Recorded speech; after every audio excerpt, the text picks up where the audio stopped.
What's going on, everyone? Trevor Carlson here, host of the Formula Podcast, where we break down the elements of designing a fulfilling life. So really excited to bring this next episode to you. It's based on one of my favorite and one of the most impactful books that I've read. You've probably heard of it, Viktor Frankl's Man's Search for Meaning. So this is going to be a two-part series where I share 14 points from the book that have really impacted my life and how I approach things on a day-to-day basis. Now, before we jump into those, let's hear a quick word from our sponsors.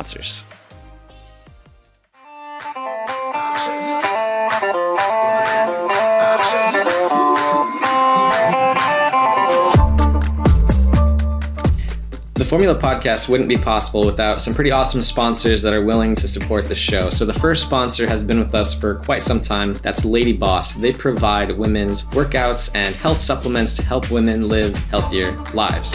Now, if you're interested in checking out any of their workouts or their supplements, go ahead and head to theformulapodcast.com and check out our sponsored products page. Now, our second sponsor just got started with us here recently. That's Liquid Web. Now, if you've listened to any of our episodes with like Adrian or Ketsu or anybody that's doing any type of drop shipping or e-commerce, Liquid Web has some e-commerce solutions to help you get a store up and running ASAP. And they were willing to actually give 33% off to people who listen to the Formula Podcast. So when you go to liquidweb.com and check out their products, make sure and type in Formula 33 when you check out to get 33% off. Big thanks to them for hooking us up and keeping this show rolling. That's all from our sponsors. Now, let's do this thing.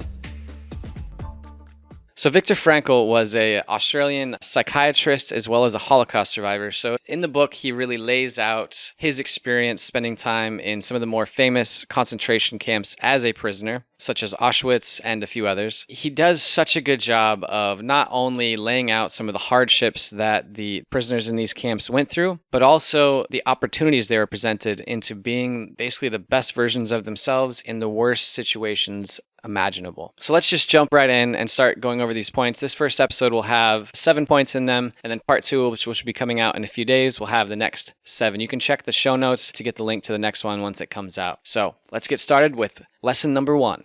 Lesson number 1 from Man's Search for Meaning is you have the ability to choose how you respond. You always have a choice. You cannot always control what happens to you, what's going on. You know, maybe somebody pulls out in front of you at a stoplight or stop sign. You can't control that person's behavior, but what you can control is your response. You have a choice. Are you going to fly off the handle, yell, and have that thing that comes up just completely ruin your day? Or are you just going to let it go? Dr. Frankl does a really good job of laying out these situations taking place in, these concentration camps during the Holocaust. Now, in my humble opinion, if these people in the worst conditions and in one of the worst scenarios in history can somehow choose how they respond and keep a positive attitude and stay in control of their emotions and stay in control of the things they can control, then I feel like, at least me speaking for myself, I can do a better job or work towards maintaining the control of my responses to different situations that come up. Maybe it's a work thing where there's something that comes up with a client or a partner where I don't necessarily want to do the thing that comes up, or it's something that I don't enjoy and I get upset because I just want to avoid the work or I dread the work. I can't control that the work needs to be done, but I have the control over how I respond to the work needing to be done. Am I going to approach it with a positive mindset and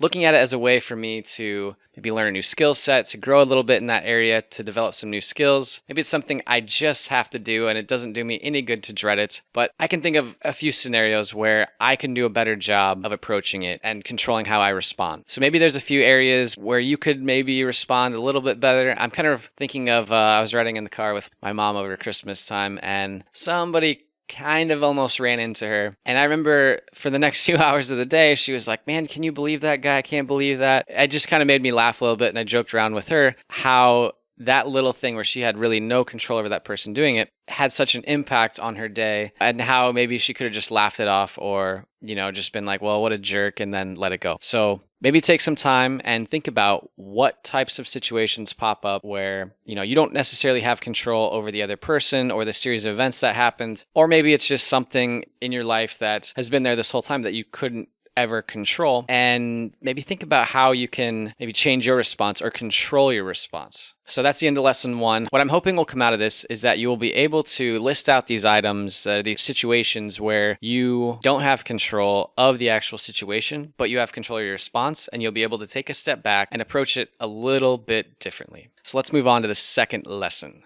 Lesson number 2, success will find you because you forget to think about it. You get so focused on your craft that it just falls into place. This quote really stands out to me because I can't tell you how often in my life where I've thought about the result, where I've thought about how big of an impact, I'm like, oh man, I can't wait to be successful in this. I can't wait for my podcast to get 1 million downloads. I can't wait to get my first book deal. I'm working towards this success. And what this quote is telling me is that success doesn't really come to you because you think about it so much. It actually comes when you forget. When you just get so focused on the process of, producing a podcast, the process of developing my writing skills to write a book, the process of learning how to market myself, the process of becoming a more polished speaker in producing a podcast. All those things. Once I focus on those, everything else will fall into place, according to this quote. I agree with it totally, because if I think about every scenario where I was so focused on the result, where I was so focused on this thing happening, I felt like I lost track of what was going on right in front of me. But in the times where I just let the results take care of themselves and I just focused on the day-to-day process, that's when I felt like I've achieved the most success. And that could be, I spoke at my first conference about a year ago, and, I didn't really think about, I want to give the best presentation possible. I want to do to the best of my ability, whatever. It was just more that I focused on the process of, okay, well, first I'm going to put together the best proposal that I can to get into this. And now I'm going to think through how I can practice every day and refine my presentation, how I can work on my timing of my speech, how I can work on the script. And then when the day came for me to present it, or to present my presentation at this conference, I felt like, it was the easiest presentation I'd ever given in my entire life. Not because I focused on wanting it to be the best or easiest presentation, but because I focused on the day-to-day activities that would eventually lead up to me giving that amazing, well, at least in my mind, I thought it was an amazing presentation. Maybe people in the audience thought different, but I felt really good about it. So think about that in other areas of your life as well. So maybe it's exercise. Are you focusing on going to the gym every day and doing the best workout you can? Or are you thinking about,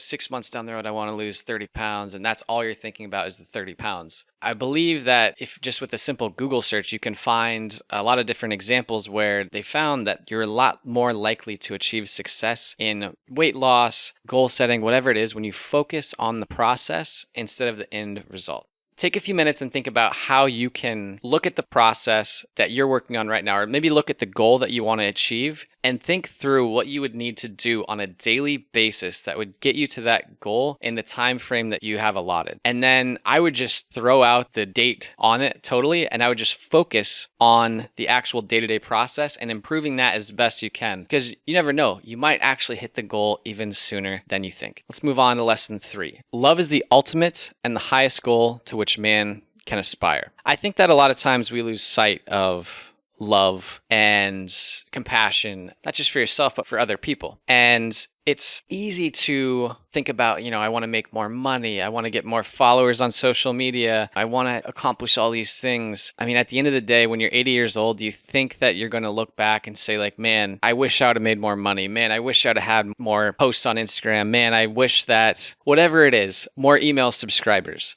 I think about when I'm going to be laying on my deathbed someday, hopefully much farther in the future. I want to look back and be proud of the decisions that I made. Did I live an impact? Did I live life on my standards? Did I love myself and did I love other people? I don't think I'll ever be laying there thinking about accomplishments or things that I missed out on. Probably be more or less like the time that I spent with other people I care about and how I spent my time. Was it doing things that I love and I wanted to do? Or was I living my life on someone else's terms? If you think about your life and you don't think that love is the ultimate and highest goal which you can aspire at this point in time, how can you rebuild or recreate that situation where you're 80 years old laying on your deathbed and think about the choices you're making now from that perspective? Is that something that you would be proud of? Are you choosing to love people in your life? Are you choosing compassion? Or are you choosing something else? And if that's the case, how can you move more towards that ideal life?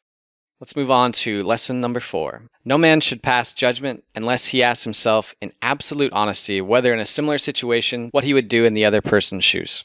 Well, I hate talking about politics, but if you look at the current political climate, you look at social media, you look at all of these things, there seems to be so much judgment and resentment and distaste and dislike, and everyone has an opinion over something or someone's behavior. Have you ever taken a second and thought about what you would have done in that exact situation and if it would be the same thing? I mean, do you have enough information to make that choice? When I start to think about that, like I might, I'm definitely not perfect. I've definitely looked at something on social media or seen someone do something in real life and been like, what the hell? What's wrong with them? I can't believe they would do that. And then when I have a spare moment to think, ask myself, what would I do in that situation? Would I do the same thing? Sometimes the answer is yes. And then I'm like, I'm being a little harsh or being a bit judgmental. And I need to back off, and I need to be more compassionate and be more kind. Next time, before you react, or even myself, this is probably advice I need to follow just as much as anyone else. Next time before I react or you react to any of these things and start to pass judgment on someone based on their behavior,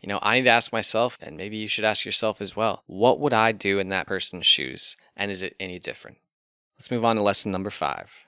They may have been few in number, but they offer sufficient proof that everything can be taken away from a man but one thing, the last of the human freedoms, to choose one's attitude in any given set of circumstances, to choose one's own way. What Dr. Frankl is referring to here is, the Jews in the concentration camp having everything taken away, their family, their freedom, their right to choose what they're eating, how they're spending their time, their right to choose whether they live or die today. Their lives could be ended at any moment. What he's saying is they're left with one thing, and that's their attitude. They get to pick how they approach every day. They can choose to approach it with dread, or they can choose to approach it as a beautiful day, an opportunity to be alive one more day, and the possibility of being reunited with their loved ones. If people in these types of situations can have that power to choose, why can't we? No matter how bleak things look, no matter how difficult the challenges that we face. I know I'm saying this I have a lot of privilege in my life. I have a lot of good things, very fortunate. I don't want anyone to think that I don't understand how incredibly lucky I am to be born where I was with the skin color that I was born with and in a relatively safe place with a stable family. So I understand how extremely, extremely lucky I am. At the same time, if we look at the people that were in this situation, one of the worst situations in modern history, and they have an option or choice to choose, and some are choosing to be grateful and be empowered and be the best versions of themselves, why can't we also strive for the same things, whatever the challenges that we face are? My challenge to myself and to anybody who's listening to this is to think about how you approach every day and thinking about the attitude that you approach these situations with. I should probably check myself on something that I was talking about today where I was like, man, I can't believe I have to do this thing over again. I can't believe I messed it up. Everything is the worst. When in reality, I should be extremely grateful just to have the opportunity to have done it in the first place. It's not every day that people get to live the same lifestyle that I do, where I live out of a backpack and travel around and work from coffee shops and co-working spaces in different countries. So even though I have this minor mistake that I made that I have to rework, I'm still extremely fortunate and very lucky to have the life that I live today. So maybe take a few moments and ask yourselves how you can approach different challenges or situations in your life with a little bit of a different attitude that you have control over instead of one that's being pushed upon you. Let's move on to lesson number 6. Every person has the right to choose whether they are worthy of their suffering or not. Now, this one's a little bit more complicated because what Dr. Frankl is referring to is having some purpose for the suffering. In his mind, his main goal was he wanted to see his wife alive again. He didn't care what he had to do. He daydreamed every day about seeing her face. No matter what suffering he had to go through, for him, it was willing to do it if at the end he got to see her. Now, unfortunately, he didn't know this, but she had already passed away. He didn't find out until after he was released, so that had to have been heartbreaking for him. Thinking about what's the suffering you're going through on a daily basis. I'm sure it's not that type of thing, but is the suffering that you're going through, is the prize at the end of the tunnel going to be worth it? Are you worth it? Is the goal, something in the fitness world where you're going through all of this suffering, so at the end you're going to go win some weightlifting competition, right? Or maybe it's you're training in jiu-jitsu and you're going through a lot of different camps and you're training every day. You're getting your workout regimen down, your diet regimen down. Are you going to be worthy of the suffering? At the end of this journey, at the end of that challenge, are you going to be worthy of it? Let's move on to number 7, the last one in this episode. Lesson number 7, suffering is an opportunity for achievement. I think about the first business I started was a food cart company, and that was a complete train wreck disaster that did not go very well. But it was an opportunity for me to learn and to improve to the next business that I started. And that one didn't work out either. It went much better than the food cart one, but it still didn't work out. And I look at the next one after that. It went even better. It was half a win, kind of. But it wasn't a huge like windfall for me or anything like that. It was more, the first one was really bad, but I learned. The second one was a little less bad, and I learned. And the third one was kind of a success, and I learned. And now I'm on another one, and I've been working on that business for over a year. It's still alive. It's still running really well. The podcast has been running for 2 years. If I hadn't had those failures and those lessons learned, I would not have had, and really suffering. Like, it was not fun when things were going like shit. I mean, I remember people that were supposed to be my friends saying things along the lines of like, why don't you go fail at another business? Or sometimes I just didn't have any damn money. People would want to do things. I'm like, I don't have any money. And, why don't you just do something normal like everyone else? I definitely suffered. It wasn't a suffering that I wasn't willing to go through, because I had faith at the end of the day in myself that I would eventually figure this out, and I would eventually build a business and a life that I was proud of. And I knew that I had to go through all of this stuff to get there. And it was not fun. Some days I just wanted to quit more than anything else. I mean, I was already on the path. If you think about it in like exercise terms as well, when I've been in the best shape, it's usually because I went through months and months of suffering, whether that was through going to exercise classes every single day, eating healthy foods and skipping out on things that I wanted to be having, like pizza and maybe having some beers or wine. I was having to skip out on all those things so I could eventually get into physical shape that I was proud of. So think about the suffering that you're going through and look at it as an opportunity. Where is it leading you? Is it useless suffering where, there's really nothing that can be achieved through it? Or is it something where, hey, you know what? I tried to start this business. Hey, I tried to start this ad campaign. Hey, I tried to get this book deal. It didn't work out. And you're suffering because it didn't work out. Maybe you lost money, you lost time. Maybe you feel like you looked foolish.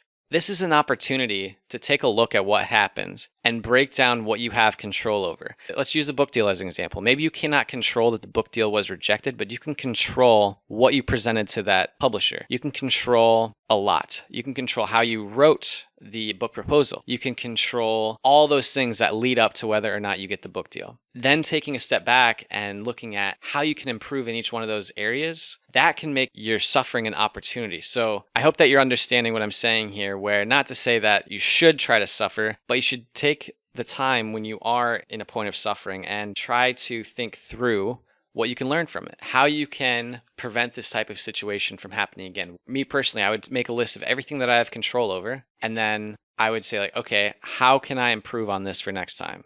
Or how can I improve on this for right now? Point by point, I would do that. And it sucks to really have to take the step back and be like, what did I have control over? I was partnered up with 2 guys, and we were all friends at the beginning. One of them, at one point in time, decided to start stealing from the business. And so we ended up taking him to court, and it was just a giant mess. And at first I was just mad. I couldn't believe that this person did this. I was a victim. I lost a bunch of money. I lost other people's money. It was just not a fun experience. And then I remember taking a step back one day and telling myself that if I kept repeating this story, I was never going to move forward. I was never going to move past this. So I started to look at what things I had control over. Now, I couldn't control that he stole money. I couldn't control his behavior, but what I could control was mine. I could control who I choose to partner with in the future. I could control what types of businesses I got involved in the future. I could control how the money management was set up internally, so no one had as much free will as he did to be able to steal money for as long as he did. So there was a lot of things I had control over. So I started thinking about that. Where did I mess up with the partnership? Well, I didn't really understand a lot about business, and I kind of leaned on this person to really help me. I just had some money to put in, and I wanted to be a business owner, so I trusted him. So I knew that I needed to educate myself to become